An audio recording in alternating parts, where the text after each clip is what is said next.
Time పడుతుంది, ఇతని చేతిలో ఉన్నది కాదు కదా. నీకు నష్టపోతే 1 లక్ష 2 లక్షలు ఇచ్చేటటువంటి కార్యక్రమం కాదు కదా ఇది. కానీ ఫాస్ట్ గా అప్పుడు జగన్ స్పందించలేదు, సరిగ్గా కరెక్ట్ గా చేయలేదు. జడ్జి గారు న్యాయం చేయాలి వాళ్ళకి. కానీ ఇలాగా పవన్ కళ్యాణ్ ఎదిరించి మాట్లాడి పవన్ కళ్యాణ్ చేయలేకపోతున్నాడని చెప్పి ఆమె ఏదన్నా ప్రెస్ మీట్లు గట్ట పెడితే పరువు పోయి రోడ్డు మీద కూర్చుంటుంది. నమస్తే అండి. నమస్కారం అండి. సుగాలి ప్రీతికి న్యాయం చేస్తా అని చెప్పేసి పవన్ కళ్యాణ్ మోసం చేశారని చెప్పేసి తల్లి ప్రెస్ మీట్ పెట్టడం జరుగుతుంది. ఎట్లా చూడొచ్చు అంటారు? ఇదేదో రాజకీయ ప్రేరేపణ మీటింగ్ అయి ఉంటుంది నాకు తెలిసి. సుగాలి ప్రీతికి న్యాయం చేయాలని చెప్పి దశాబ్ద కాలంగా పోరాటం చేస్తున్నటువంటి వ్యక్తి పవన్ కళ్యాణ్ గారు. అలాంటి గొప్ప వ్యక్తిని పట్టుకుని ఈవేళ మళ్ళీ ఏదో మీటింగ్ పెడతాం, ఆయన న్యాయం చేస్తానన్నాడు, చేయలేదు. జడ్జి గారు న్యాయం చేయాలి వాళ్ళకి. పవన్ కళ్యాణ్ ఆయన ప్రోత్సహిస్తున్నాడు బ్రహ్మాండంగా. ముందు ఆ కేసుని ముందు బయటకు తీసుకురండి, వారికి న్యాయం చేయండి అని 10 సంవత్సరాలుగా అడుగుతూనే ఉన్నాడు. కేసు కూడా కొలుక్కు వచ్చింది, అది కూడా సీల్డ్ కవర్లోనే ఏదో పెట్టారు తీర్పు కూడానే.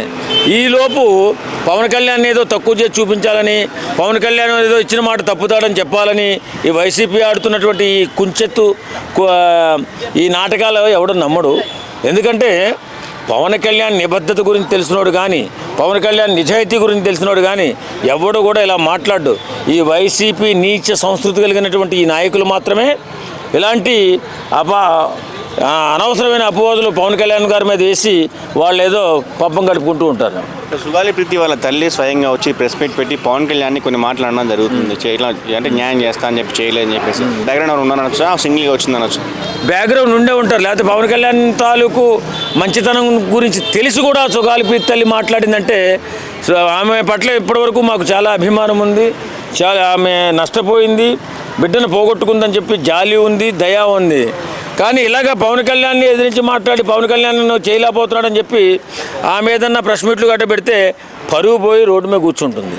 ఎందుకంటే ఏదైనా ఆడపిల్లలకి అండగా ఉండేది ఇప్పుడున్న పరిస్థితుల్లో పవన్ కళ్యాణ్ ఒక్కరే, అది అందరికీ తెలిసిన విషయమే. ఆయన మాటిచ్చాడు, తప్పనిసరిగా చేసి పెడతాడు. టైం పడుతుంది, ఇతని చేతిలో ఉన్నది కాదు కదా. నీకు నష్టపోతే 1 లక్ష 2 లక్షలు ఇచ్చేటటువంటి కార్యక్రమం కాదు కదా ఇది. ఇదేంటి, న్యాయం జరగాలి. అది కోర్టు పరిధిలో ఉంది. కొంచెం సమయం బట్టి చాలా సమయం తీసుకుంది ఇప్పటికే. అది అందరూ చూస్తున్నారు, అందరూ చెప్తున్నారు కూడా. సమయం ఎక్కువైపోతుంది, తొందరగా తీర్పు వస్తే బాగుండని. త్వరలోనే వస్తుందని అందరూ ఆశిస్తాం. కానీ ఈ లోపల పవన్ కళ్యాణ్ ఏదో చేయట్లేదు. పవన్ కళ్యాణ్ చేతిలో ఉందమ్మా, ఆ కేసును తొందరగా చేయించండి అని చెప్పగలుగుతాడు తప్ప, ఆ కేసును తొందరగా ఎట్లయినా సరే సెటిల్ చేయండి, ఆ తీర్పు ఇవ్వండి అని చెప్తాడు తప్ప, ఇలాగా వైసీపీ నాయకులు లాగా వెనకాలండి దొంగ నాటకాలు ఆడు. నిజంగా నువ్వు నష్టపోయింది అందరికీ తెలుసు. పవన్ కళ్యాణ్ గారు కూడా నీ విషయంలో చాలా పాజిటివ్ దృక్పథంలో ఉన్నాడు. ఆ కేసు ఎలాగైనా తేల్చాలని 10 సంవత్సరాలుగా పోరాటం చేస్తున్నాడు. ఆయన నీకంటే ఎక్కువ పోరాటం చేస్తున్నాడు. నువ్వు చేస్తే ఎవరో పట్టించుకోరు, ఆయన చేస్తే పట్టించుకున్నారు కాబట్టి ఈ కేసు కొలుక్కు వస్తుంది. సో ఈ ప్రెస్ మీట్ తర్వాత అంటే కూటమి వచ్చినాక పవన్ కళ్యాణ్ గారు ఇంతవరకు సుగాలి ప్రీతి మనతో మాట్లాడలేదు. ఇప్పటికైనా ఏమైనా స్టేట్మెంట్ ఇచ్చే అవకాశం ఉందంటారు? ఆ గురించి అట్లీస్ట్ ఇచ్చే అవకాశం ఉంటుందండి. ఎందుకంటే కోర్టు పరిధిలో ఉన్న కేసులు మనం ఎవరు ఎలాంటి రాంగు స్టేట్మెంట్ ఇవ్వకూడదు. ఏ నాయకులైనా సరే స్టేట్మెంట్ ఇచ్చే అవకాశం లేదు.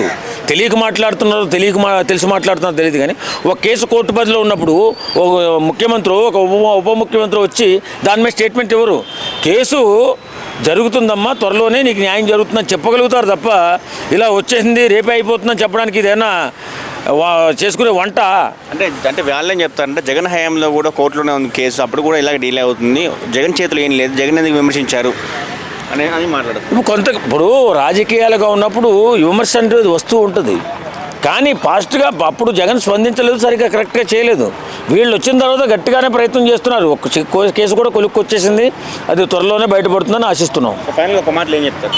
పవన్ కళ్యాణ్ విమర్శించకండి. ఎందుకంటే పవన్ కళ్యాణ్ విమర్శించినందువల్ల మీకు వచ్చే లాభం ఏముందో నాకైతే తెలియదు. కానీ ఏ కేసునైనా త్వరితగతిన పూర్తి చేయాలని ఆలోచించే మనిషి, మంచి మనసున్న మనిషి, నిజాయితీపడు ఒక పవన్ కళ్యాణ్ ఒక్కడు మాత్రమే.